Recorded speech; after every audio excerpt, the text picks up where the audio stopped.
कहाँ ही तुलसी के नैहर, कहाँ में सासुर हो राम। आहो राम कहाँ ही तुलसी उपजली के जरिया रोपेला हो राम।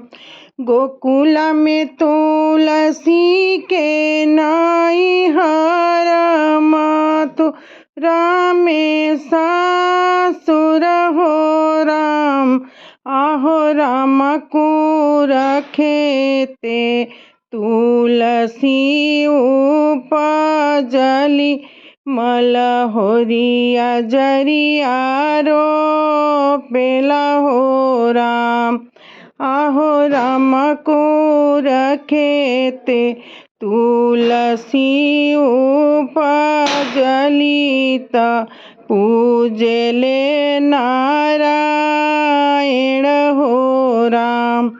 जब हम जानिती तुलसी सवत, हमर बनबू न हो।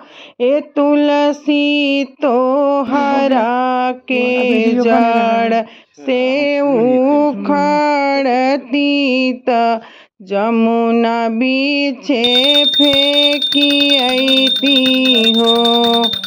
जहूँ तुहु रानी मोहे उखाड़ दे तू, जमुना बीचे फेंकी दे तू हो।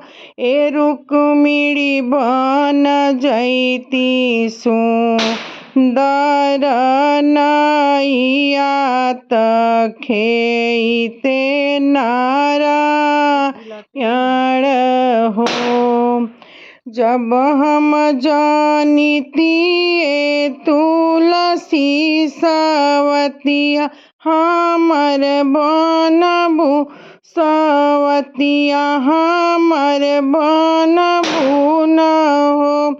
ए तुलसियारा से नैया कटवाई देती, भार में झुकवाई देती हो।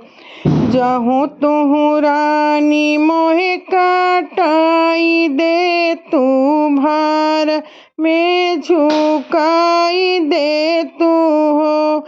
ए रुक्मिणी अगिया से होई जइबो पानिया, त पियते नारायण, पियते नारायण हो।